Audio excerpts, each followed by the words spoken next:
ligado? Tá, agora tá. E aí, saiu? Já ligou aí?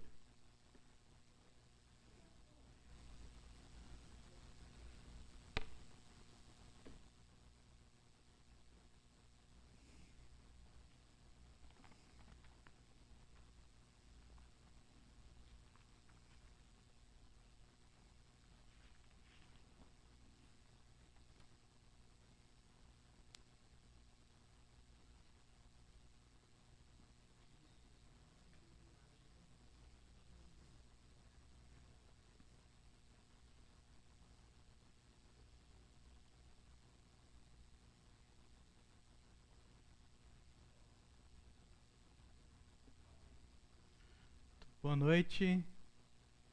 Boa noite aos presentes.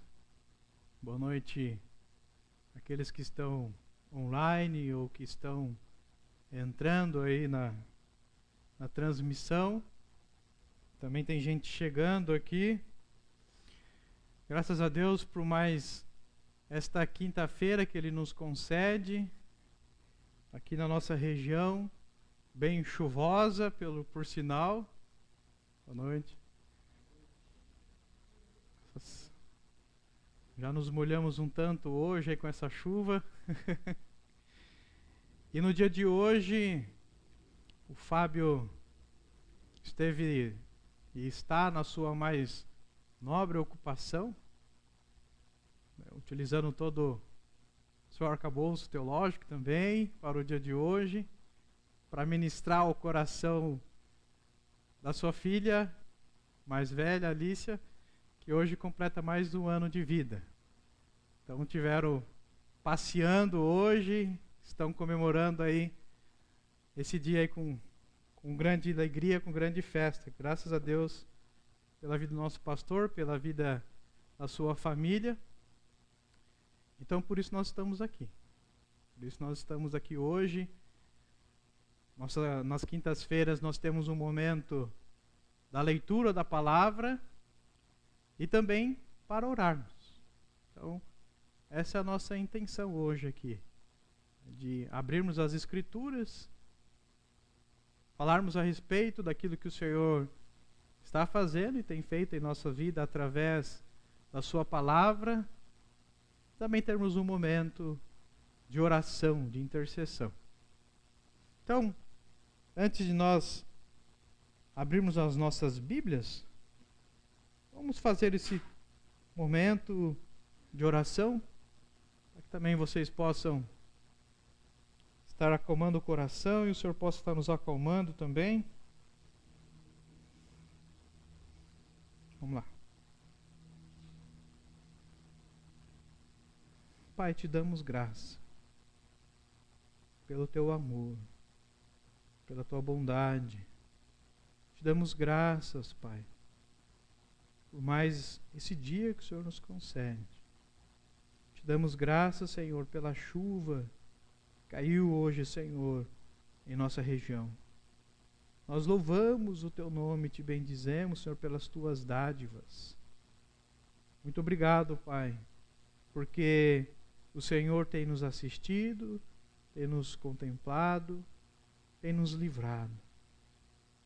Muito obrigado, Senhor, também pela vida da Alicia, que nesse dia completa mais um ano de vida. Nós rogamos mesmo que a tua mão seja sobre a vida dela. Seja o teu Espírito Santo sobre a vida dela. Que realmente ela possa testificar, confessar o Senhor Jesus Cristo como seu Salvador.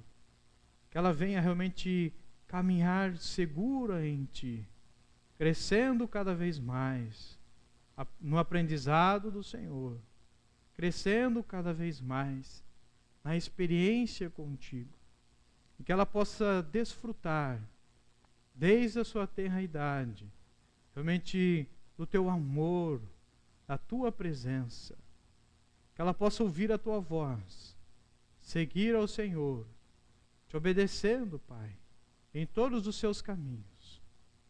Nós oramos assim, Pai, rogando a tua bênção sobre a família do nosso pastor.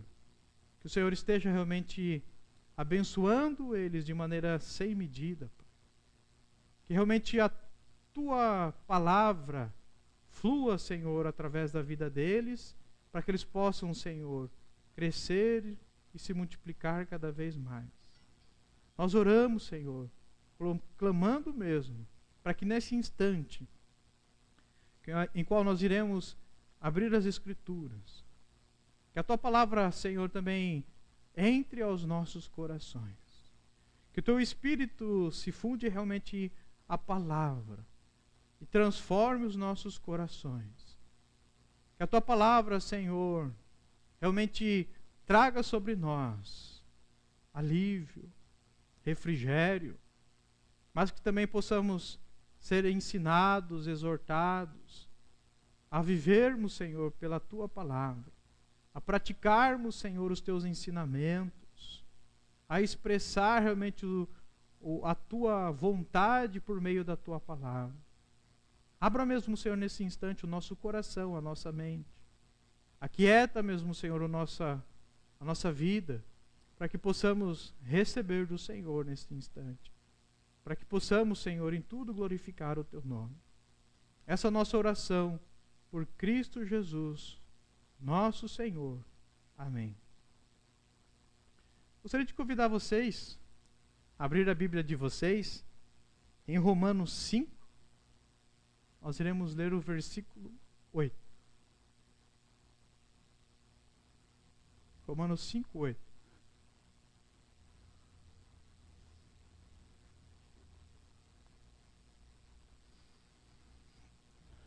Rodrigo, tem como ligar um ar aqui que está meio calor, por favor?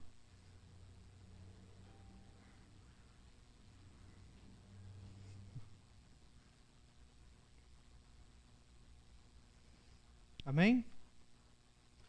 Vamos ler aqui este versículo. Romanos 5, 8. Todos acharam, amém? Ele diz assim: mas Deus prova o seu próprio amor para conosco, pelo fato de Cristo ter morrido por nós, quando ainda éramos pecadores.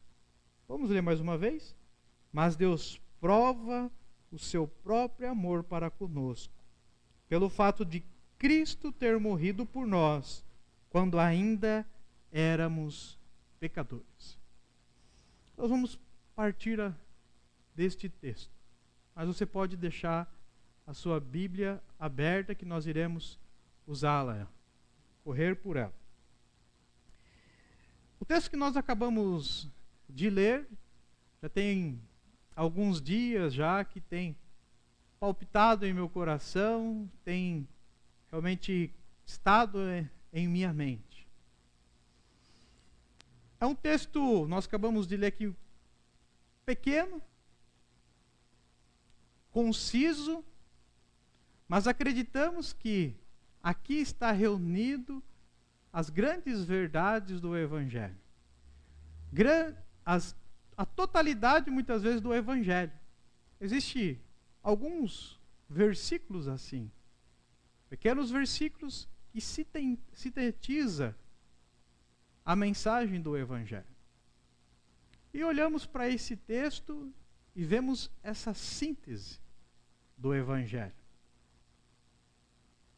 Ele, pelo menos 3 aspectos, ele vai discorrer a respeito do amor de Deus, a respeito da entrega de Jesus Cristo por nós e a respeito da nossa condição de pecadores. Vamos fazer um exercício. Olhe mais uma vez para esse texto. Leia esse texto na tua mente. Veja se não solta realmente aos olhos esses 3 pontos.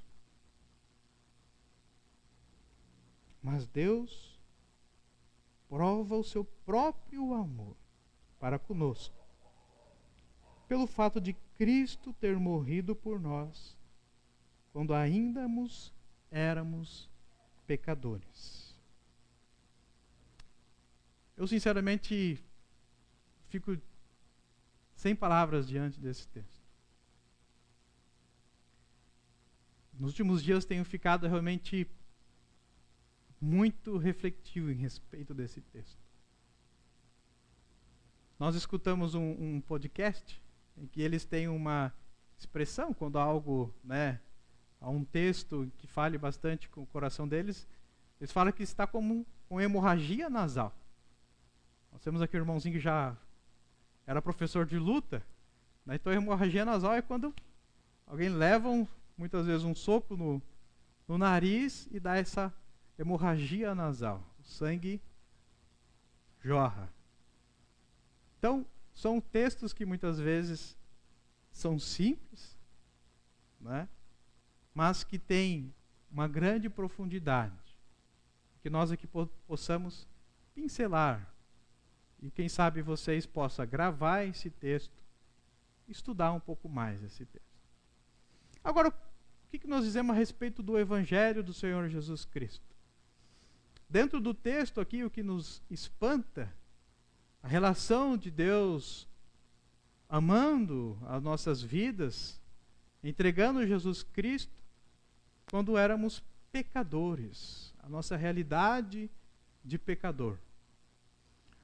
Gosto muito da frase do C.S. Lewis, que ele diz que ele crê no Evangelho do Senhor Jesus Cristo, porque somente poderia nascer o Evangelho de Jesus Cristo na mente de Deus. Nenhuma mente poderia imaginar isso. Onde já se viu? Pense comigo. Amar uma pessoa mal. Amar uma pessoa pecadora, falha. Mas o Evangelho do Senhor Jesus Cristo, o amor de Deus revelado nele, pelo fato dele nos amar. No versículo 7, anterior a esse, ele disse assim: dificilmente alguém morreria por um justo. Embora por uma pessoa boa, alguém talvez tenha coragem de morrer.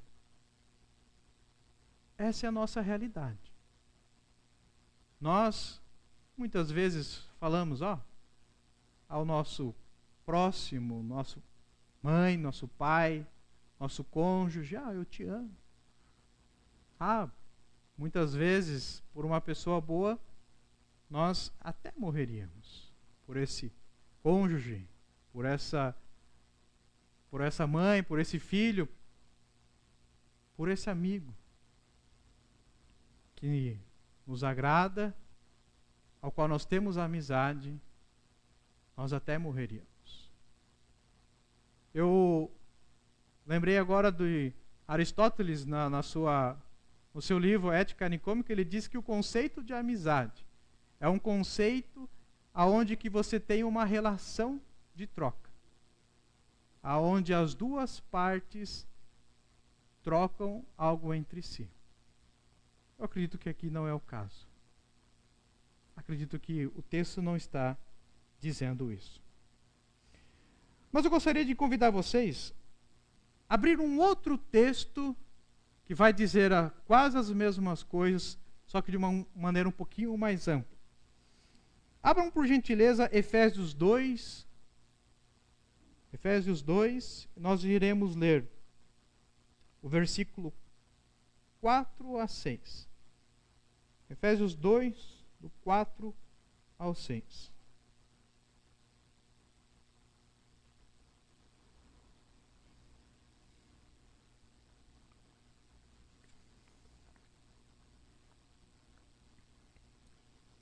Todos acharam? Ele vai nos dizer assim, Paulo também, Romanos, Paulo escrevendo. Efésios, carta também de Paulo aos Efésios.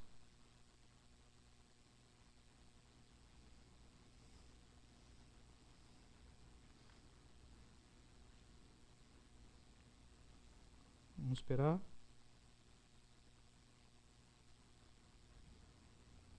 Coríntios, Gálatas, Efésios. Isso, Efésios 2, 4. Ele começa assim: mas Deus, sendo rico em misericórdia, por causa do grande amor com que nos amou, estando nós mortos em nossas transgressões, nos deu vida juntamente com Cristo. Pela graça vocês são salvos. E juntamente com Ele nos ressuscitou. E com Ele nos fez assentar nas regiões celestiais em Cristo Jesus. Você vê que aqui ele atenua um pouco mais a nossa realidade. Ele, ali em Romanos 5,8 que nós lemos, ele diz que nós éramos pecadores. O destaque que ele faz aqui, na carta aos Efésios, ele diz que nós estávamos, como? Mortos. Mortos em nossos delitos e pecados. Essa é a nossa realidade. Essa é a nossa posição sem a justiça de Deus revelado em Cristo Jesus. Nós estamos mortos em nossos delitos e pecados. Para ilustrar melhor a respeito da imagem nossa em relação a estarmos mortos em nossos delitos e pecados, nós vamos correr mais uma vez aqui com a palavra. Nós vamos abrir em Ezequiel 37. Aqui nós iremos ver um cenário que ilustra muito bem aquilo que o apóstolo Paulo está dizendo a respeito de nós estarmos mortos nos nossos delitos e pecados, a respeito da nossa realidade distante de Deus. Ezequiel 37.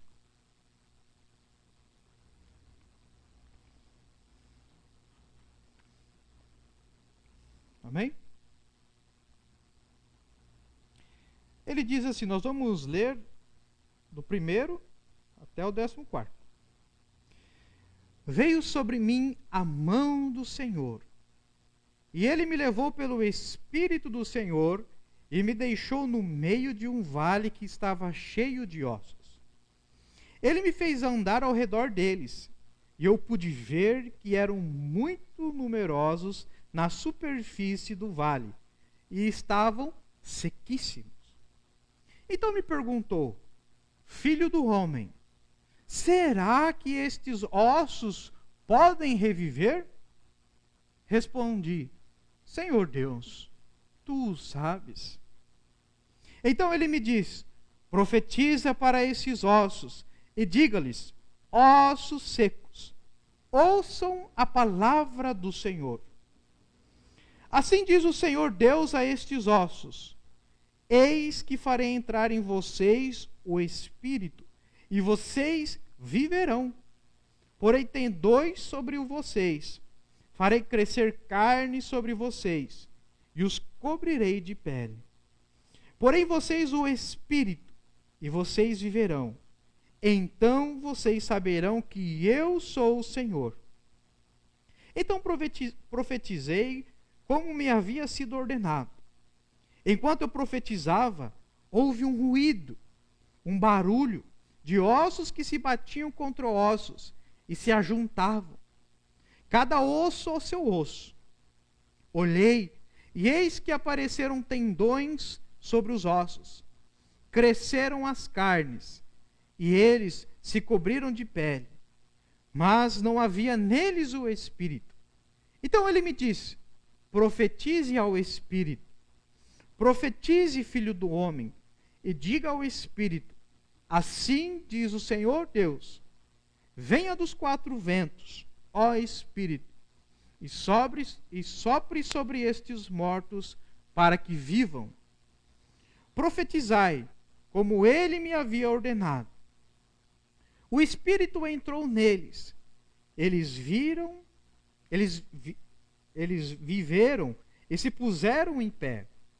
Formavam um exército, um enorme exército.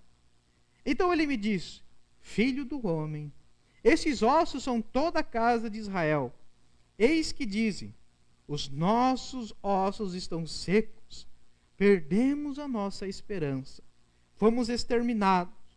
Portanto, profetiza e diga-lhes, assim diz o Senhor Deus, eis que abrirei as sepulturas de vocês, e os farei sair delas, ó povo meu, e os levarei de volta à terra de Israel.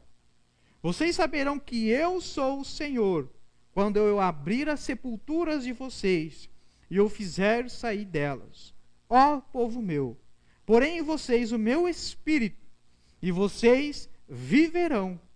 Eu os estabelecerei na sua própria terra, e vocês saberão que eu sou o Senhor.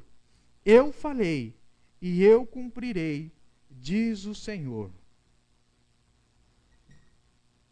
Acabamos de ler aqui. O Senhor levou Ezequiel a um vale de ossos secos.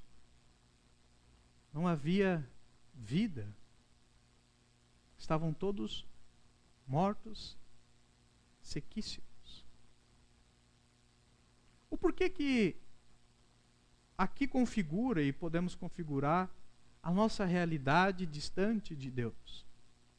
O Paulo vai dizer também na carta aos Romanos que o salário do pecado é o quê? A morte. O salário do pecado é a morte. Então, se nós olharmos para esse texto de Ezequiel que acabamos de ler, nós podemos refletir.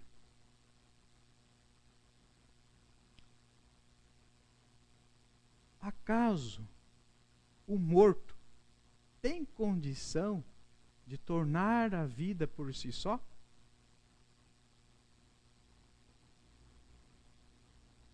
Essa é uma pergunta muito importante.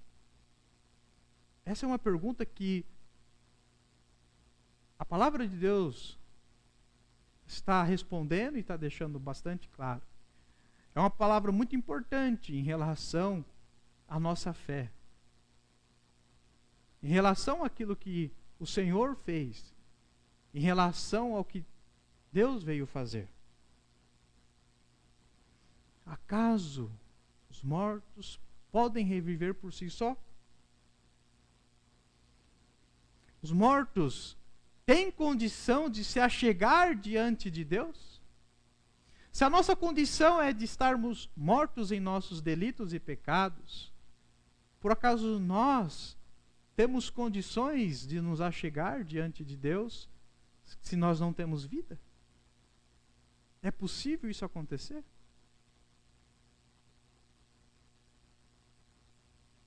É claro que não. É claro que não. Nós não temos a condição de autovivificação. Eu recordo agora, né, que tem muitas pessoas com dinheiro, eu não sei o nome certo disso, mas que congelam seus corpos. Não sei se alguém sabe qual que é o nome dessa técnica aí, que o pessoal congela os corpos, a fim de que, com o avanço da tecnologia, eles possam ser o quê? Revividos, ressuscitados, e possam retornar à sua vida. Existe isso. Não é só na ficção da Marvel. Existe isso. As pessoas aguardando pela tecnologia, para que a tecnologia possa ser tamanha que elas possam voltar às suas vidas. Então a resposta é não. Nós não possuímos a capacidade de nos achegarmos diante de Deus. Nós não possuímos a capacidade de nos salvar. O texto aqui de Ezequiel, ele vai dizer que nós perecemos em nossas esperanças. Perecemos em nossas esperanças. Então, o que o texto está dizendo para nós, ali voltando em Romanos 5, 8? Que nós éramos pecadores, somos pecadores. E o que isso quer dizer?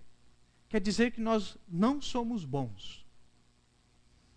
Nós até queremos nos achar bons, mas nós não somos bons. Porque a própria palavra diz que não há nenhum que faça o bem. Não há ninguém.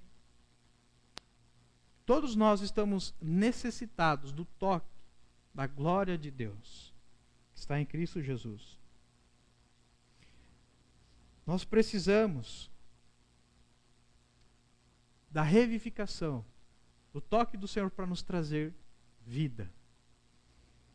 Nós temos um abismo mortal diante de Deus. Como nós lemos agora no texto em Ezequiel. Um abismo mortal. Que por nossas contas, por nossos méritos, pelos nossos esforços, pela nossa religiosidade, por um cumprimento moral, nós não temos condições de nos achegarmos diante de Deus. Nós não temos condições de caminharmos em direção a Deus. Mas a boa nova do Evangelho é que Ele veio até nós. Ele se demonstra para nós. E Ele faz uma escolha por nós. Apesar de nós. Apesar das nossas realidades. Então, a boa notícia para nós é que o Evangelho é totalmente diferente das nossas concepções e formações. Porque Deus entrega Cristo, não pelo fato de sermos bons, mas porque Ele nos ama. Tem uma música secular que ela diz que, que você não vale nada, mas Ele gosta de você. Você não vale nada, mas eu gosto de você. Essa é a realidade. Nós não valemos nada, mas Deus nos ama. Ele não espera por nós. Não espera por nós reconhecermos que somos pecadores. Não espera por nós. Pelo contrário, Ele vem até nós. E Ele nos vivifica. Ele nos dá o toque do seu Espírito. E nos coloca numa posição de vida diante dele.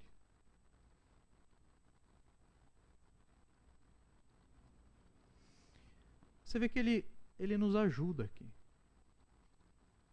Nos ajuda no momento que nós mais precisávamos. Nós, muitas vezes, ajudamos alguém se ela é boazinha, né? Nós vemos, se ela condiz com aquilo que nós mais ou menos imaginamos, se ela pedir ajuda, vamos ver se realmente vai ser, né, produtiva essa ajuda. E nós, muitas vezes, ajudamos. Mas o Senhor nos ajuda no momento que nós mais precisamos. No momento que nós estávamos perdidos em nossos pecados. Então, para mim, essa realidade do Senhor olhar para dentro de nós, saber que nós somos pecadores e nos amar, isso que tem me despertado, tem que produzir em nós alguma coisa. E isso é o quê? Produzir em nós realmente um coração devoto a Ele, em adoração, em gratidão. Isso é um motivo de nos colocarmos diante dele de joelhos de fato, reconhecendo mesmo a nossa realidade. Nós temos dificuldade mesmo de olhar para dentro de nós. Nós conhecemos pouco de nós. Muitas vezes nós não reconhecemos quem de fato nós somos. Mas o Senhor conhece a realidade de nós, conhece profundamente o nosso coração. E mesmo nós sendo maus, Ele vem até nós. Então, o segundo aspecto que nós queremos tratar é a respeito que Deus prova o seu amor. Então, o texto ele começa dizendo, mas Deus prova o seu próprio amor. Deus prova o seu próprio amor. E como que ele prova? Vamos abrir a Bíblia, por gentileza, em 1 João 4:10.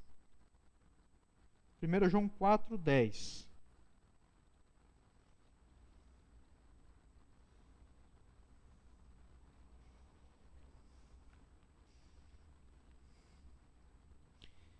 diz assim: nisto consiste o amor, não em que nós tenhamos amado a Deus, mas em que Ele nos amou e enviou o seu Filho como propiciação pelos nossos pecados.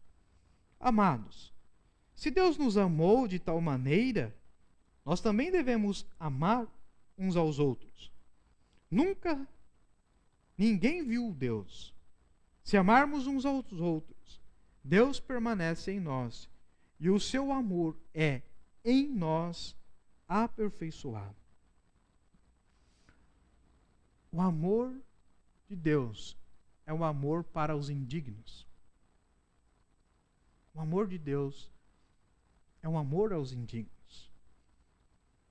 Para aquele que não tem nenhum valor. Mas a partir do amor dele, ele dá o valor para as nossas vidas. O amor dele é em nós, por meio de Cristo. Esse amor imerecido, que nos é comunicado por meio do seu Espírito Santo. É por meio do Espírito Santo de Deus que nós temos esse sentimento do amor de Deus. Essa é a abundância da revelação do Evangelho para as nossas vidas. O fato de Deus nos amar. É claro que o amor que Deus tem para conosco, na verdade, é o amor que Ele tem para com um filho. Essa é uma das coisas que realmente fixaram os nossos corações. O amor que Deus tem para conosco é o amor que Ele tem para com o filho. Porque nós somos amados de Deus por meio do seu filho. Por que isso? Porque nós falamos que nós éramos pecadores. Nós estamos mortos nos nossos delitos e pecados. Nós sabemos que a palavra de Deus diz que Deus é amor. Mas Ele também é santo, santo, santo. Ele não se relaciona com o pecado. Então, o amor que Ele tem para conosco é esse amor de entregar para nós o seu Filho. É realmente Ele descer e fazer corpo como o nosso, sofrer as consequências, só assim, por meio de Jesus Cristo, fazendo cumprir em Jesus Cristo toda a sua ira. Porque o que Jesus veio nos salvar é da ira de Deus, porque Deus é santo. Então, o amor de Deus para conosco, ele é por meio de Jesus Cristo. Não é a parte de Jesus Cristo que Ele nos ama.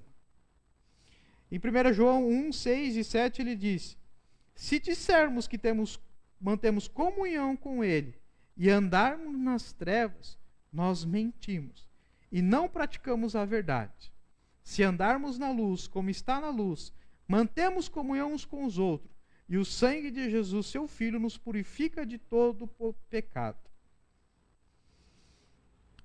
Então, como a gente veio falando, se dissermos que andamos na luz, por meio de Jesus Cristo, nós não temos pecado. Mas se nós pecarmos, dissermos que andamos na luz, não, a verdade não está sobre nós. Porque realmente não há relacionamento com Deus por meio do pecado. O relacionamento que se tem por Deus é por meio de Jesus Cristo, pela sua obra consumada na cruz. Então esse é o terceiro aspecto ressaltado no texto de Romanos 5, 8. Mas Deus prova o seu amor para conosco, pelo fato de entregar o seu Filho Jesus. Pelo fato de entregar o seu Filho Jesus. Essa é a prova do amor de Deus. Ele prova, ele demonstra, ele revela a sua natureza do amor, encarnado em Jesus Cristo. A natureza da vida de Jesus Cristo é vivida com o fim de corresponder com a vontade do Pai. E nós vimos em João que a vontade do Pai consiste em dar vida eterna para nós. E todos aqueles que o Pai deu a Jesus Cristo, de maneira nenhuma, lança fora. Eu gostaria de convidar vocês mais uma vez a abrir o texto também em 1 Pedro 2, 21.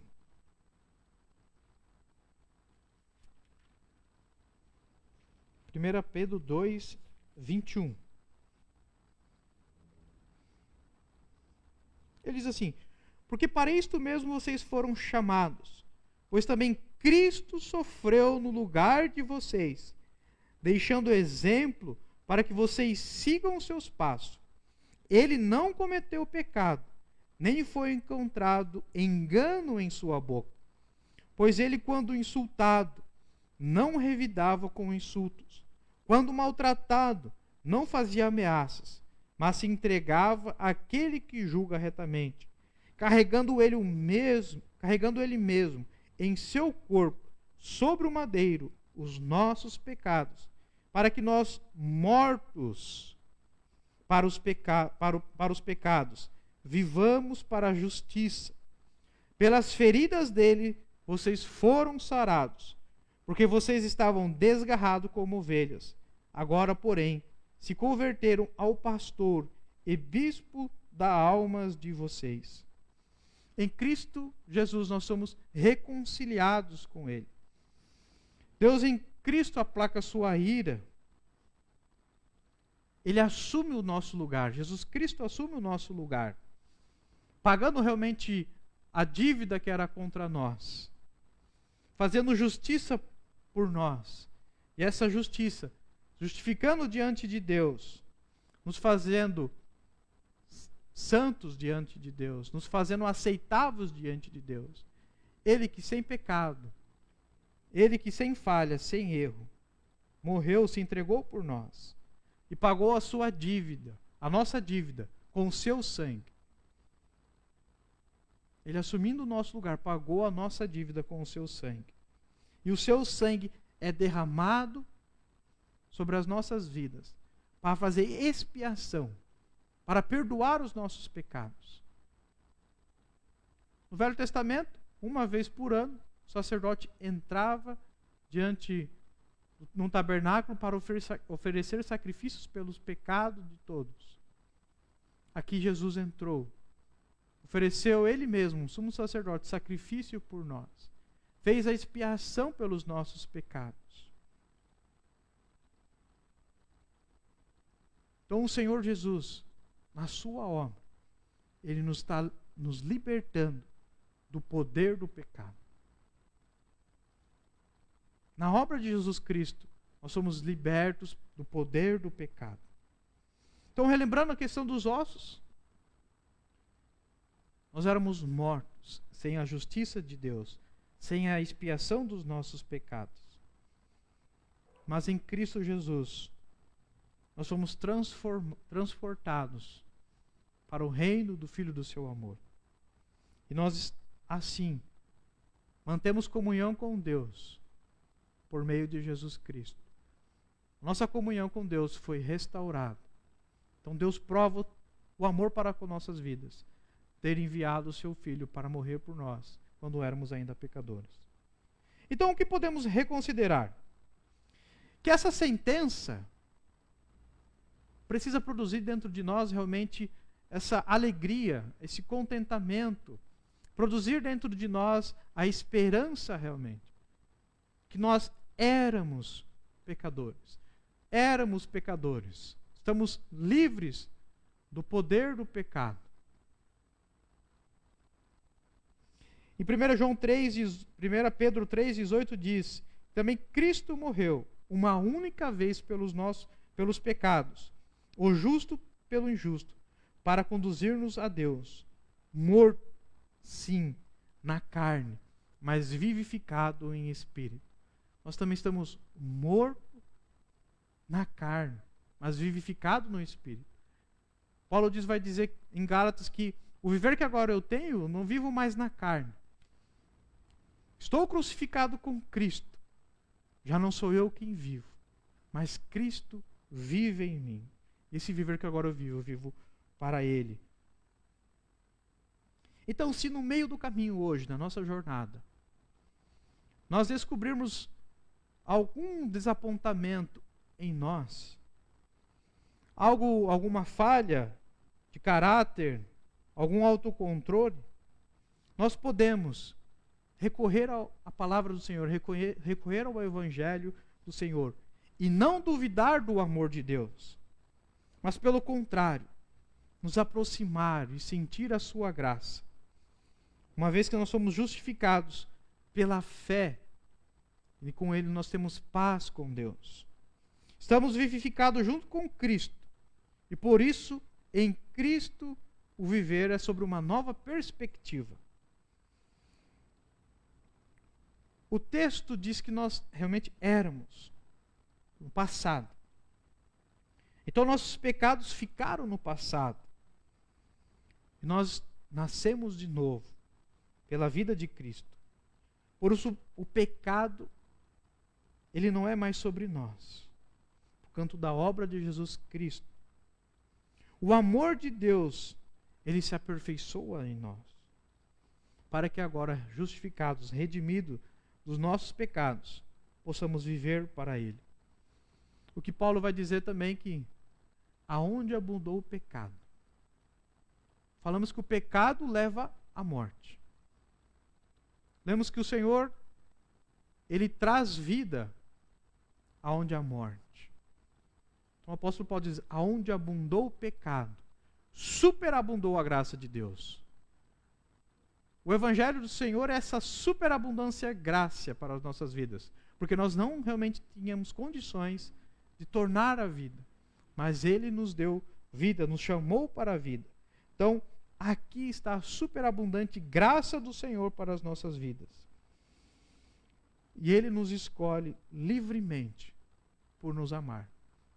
Não porque nós merecemos, mas Ele nos escolheu por seu desígnio, pela sua vontade. Antes da fundação do mundo, Ele nos escolheu em Cristo Jesus.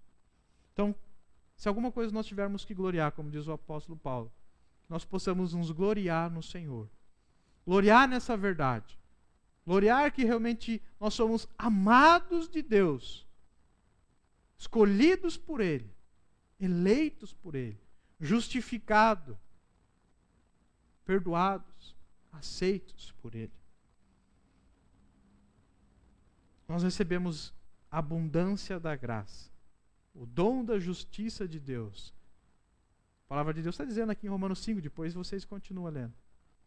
Para vivermos, então, a vida por meio de quem? De Jesus Cristo. Ao que recebeu a abundância da graça. Nós que recebemos a abundância da graça. Você que recebeu a abundância da graça. A revelação que realmente você foi justificado e perdoado. Nós estamos aqui para viver por meio de Jesus Cristo e reinar com Ele em vida. E para finalizarmos, gostaria de finalizarmos com um texto de 1 Pedro 1. Nós vamos ler do 3 ao 5. 1 Pedro 1, 3 ao 5. Ele diz assim: Bendito Deus e Pai de nosso Senhor Jesus Cristo, que, segundo a sua grande misericórdia, nos regenerou para uma viva esperança, mediante a ressurreição de Jesus Cristo dentre os mortos, para uma herança que não pode ser destruída, que não fica manchada, que não murcha e que está reservada nos céus para vocês, para mim, para nós, que são guardados pelo poder de Deus, mediante a fé, para a salvação preparada para ser revelada no último dia. O Evangelho é o poder de Deus para a salvação das nossas vidas. A realidade que o Senhor morreu por nós quando éramos pecadores, que Ele nos ama. Esse é o poder de Deus É o poder de Deus. Nós possamos, então, nos colocar diante dele, agradecidos por essa graça, agradecidos de fato por essas verdades, e que a nossa caminhada com ele, que a nossa caminhada diária, seja realmente para vivermos para a sua vida, seja realmente vivermos diferentes, vivermos por meio do teu Espírito, que o nosso coração realmente seja testificado dessas verdades. Nós éramos pecadores, éramos falhos, estávamos distantes de Deus, por causa dos nossos próprios erros e por causa dos nossos próprios delitos. Mas Ele nos ama. Ele nos ama de tal maneira, de uma maneira total, de uma maneira cabal. Consumou lá na cruz a sua obra por nós. Ele não está morto, mas Ele está vivo. E é por causa que Ele está vivo que nós podemos ter essa certeza, a convicção de vivermos essa vida, lutando realmente com o presente, sabendo que no futuro Ele irá consumar a sua obra em nossas vidas, redimindo todas as coisas. Que assim possamos viver, realmente convictos do amor de Deus, da obra de Jesus Cristo. Quando estava vindo para cá, eu fiquei pensando, quando foi o momento que Deus chamou a minha vida? Da onde que eu estava, dos meus pecados, meus delitos e pecados. Muitos sabem que eu nasci na igreja. Mas nascer na igreja e realmente ser chamado por Deus são coisas diferentes. Porque não é por minha obra e não é por a minha religiosidade que a gente recebe a salvação, mas sim pelo toque, o chamado do Senhor. Por volta de 18 anos, mais ou menos eu tinha. Lá em Maringá. O Senhor me chamou. E é muito claro a forma que eu estava vivendo. É muito claro e muito nítido os caminhos que, por mim mesmo, iria decorrer e caminhar. São caminhos muito diferentes da realidade que Ele tem feito em nossas vidas. Cresci na igreja, mas até os 18 anos, nunca tinha lido a Bíblia, desejado a Ele. Realmente a gente tinha um compromisso, por causa dos nossos pais, está realmente indo ao templo. Mas o Evangelho foi pregado. Nós ouvimos do Evangelho, ouvimos a voz do Senhor. E Ele, desde então, tem nos chamado para essa vida longe do pecado. Lutamos diariamente com o pecado. Mas o poder do pecado não é sobre nós. Ele tem nos dado o desejo por Ele, derramado sobre nós o Teu Espírito Santo. Não sei se você já marcou, ou refletiu, quando foi o momento que você ouviu o chamado do Senhor. Você estava lá como os ossos secos, morto dos seus pecados. Mas Ele te chamou. E Ele nos chama ainda hoje. Sua palavra sobre nós é para nos chamar e nos trazer vida. Para aquele que realmente ainda não havia recebido o chamado do Senhor, Ele é irresistível. Porque Ele daí nos traz vida. Feche seus olhos. Vamos orar. Depois também pedir para o Kleber ter mais um momento de oração. O Kleber vir aqui também. Já também o Kleber encerrar. Pai, obrigado. Porque o Senhor prova o teu amor. Obrigado, Pai, porque o Senhor não olha a nossa capacidade, porque nós não temos qualquer capacidade. É necessário o Santo de Deus. É necessário Jesus Cristo para salvar pecadores, para se aproximar de Deus. Obrigado, Senhor Jesus Cristo, porque o Senhor veio até nós e nos chama. Tocou em nossas vidas. Nós estávamos mortos, o Senhor nos reviveu. Nós estávamos nas trevas, o Senhor nos transportou para a luz. Nós pedimos para que, pelo poder do Teu Espírito, nós possamos viver o Teu Evangelho. Pelo poder do Teu Espírito, nós possamos, realmente, diariamente, nos arrepender, olhar realmente para a Tua obra fixamente, ver realmente o preço tão alto sendo pago e nos arrepender. Oramos para que o Teu Espírito também nos coloque de joelho diante desta realidade das nossas vidas e diante dos Teus feitos. O Senhor nos coloque de fato de joelho. O Senhor de fato nos coloque em adoração. Que a nossa igreja esteja realmente viva, Senhor, para Te adorar, para exultar o Teu nome, proclamar, Senhor, o Teu reino. E que realmente o Teu reino avance, Senhor, através das nossas vidas. Porque o Senhor nos prepara, Senhor mesmo, um desfrute, um reino contigo. Reinar em vida, Senhor, através de Jesus Cristo, Senhor, a Tua palavra diz. Pai, que o nosso coração esteja, Senhor, inclinado a Ti. Nós nos arrependemos, Senhor, de vivermos para nós mesmos, Senhor, da nossa prepotência.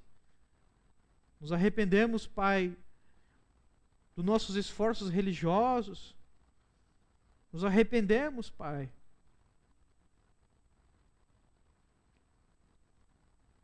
de sermos autodependentes. Nos arrependemos, Pai,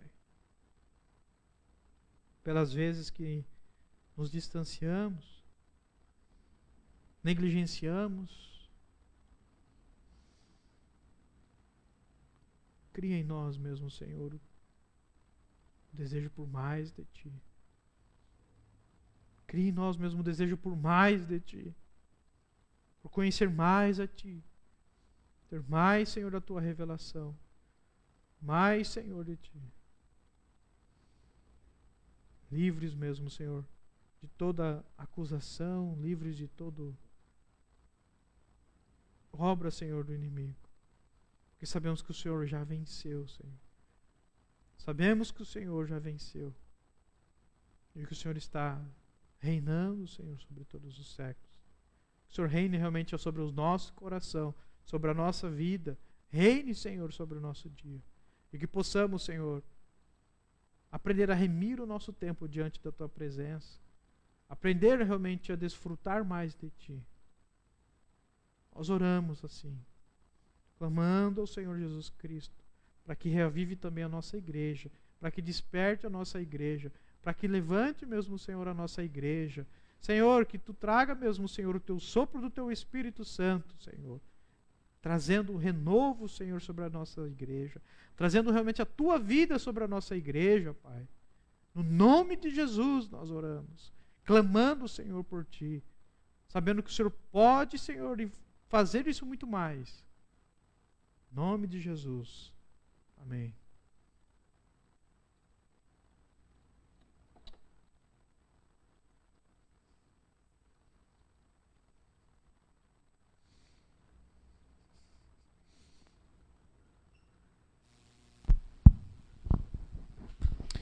Boa noite, irmãos.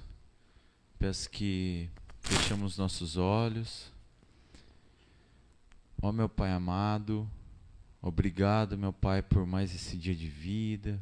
Obrigado por mais esse encontro, mais esse estudo, meu Pai amado. Agradeço pela vida do Renan, pela dedicação que ele tem para vir aqui trazer a palavra para nós, para o Senhor ter usado a vida dele, meu Pai amado, para nos ensinar, para nos edificar. Obrigado, meu Pai amado, por esse espaço que o Senhor nos concede, pela nossa igreja, para nos reunirmos. Obrigado, meu Pai amado, por cada um que vem aqui trabalhar em prol do Teu reino, meu Pai amado. Eu agradeço, meu Pai, por o Senhor ter dado Teu Filho para morrer por nós, meu Pai amado. Obrigado pelo Senhor ter nos livrado do pecado, mesmo não fazendo nada para que te agradasse, fazendo nada que seria bom aos teus olhos, meu Pai amado. E mesmo assim o Senhor nos livrou da morte, que mesmo assim o Senhor deu teu Filho querido para nos salvar, meu Pai amado. Muito obrigado pelo Senhor ter feito tudo isso por nós, ter dado seu Filho para nos libertar. E eu te peço que o Senhor continue nos enchendo com o teu Espírito Santo, meu Pai amado. Continue nos dando esse discernimento, nos dando essa sensibilidade de que o Senhor morreu por nós, meu Pai amado. Que possamos reconhecer a todo momento isso, meu Pai amado. E que façamos todas as nossas coisas para honrar e glorificar o Teu nome. Que o Senhor nos capacite para isso. Que tudo que façamos seja para glorificar o Teu nome. Que seja para agradar a Ti, meu Pai amado. E não para o mundo, meu Pai amado. Não para as pessoas desse mundo, mas sim para Ti. Seja dela desde uma palavra, de uma ação, meu Pai amado. Que seja tudo para glorificar o Teu nome. Que o Senhor nos dê essa capacidade, nos dê essa sabedoria, nos dê esse cuidado que temos que ter com o próximo, esse carinho que temos que ter com o nosso próximo, com tudo que o Senhor nos deu, meu Pai amado. Que o Senhor nos capacite para que façamos tudo para honrar e glorificar o Teu nome, meu Pai amado. Eu te peço que o Senhor nos conceda uma noite de descanso, que o Senhor alcance a cada um que não pôde estar aqui hoje, meu Pai amado, que está assistindo esse culto da sua casa, que está assistindo esse culto em outro momento, que o Senhor toque na vida dele, meu Pai amado, toque na vida dessa pessoa e que o Senhor nos conceda uma noite de descanso, que o nosso retorno para casa seja tranquilo, que o Senhor nos livre de qualquer perigo, de qualquer adversidade e que amanhã tenhamos um dia melhor do que hoje. Muito obrigado, meu Pai amado. É o que eu te peço e agradeço em nome do Senhor Jesus. Amém.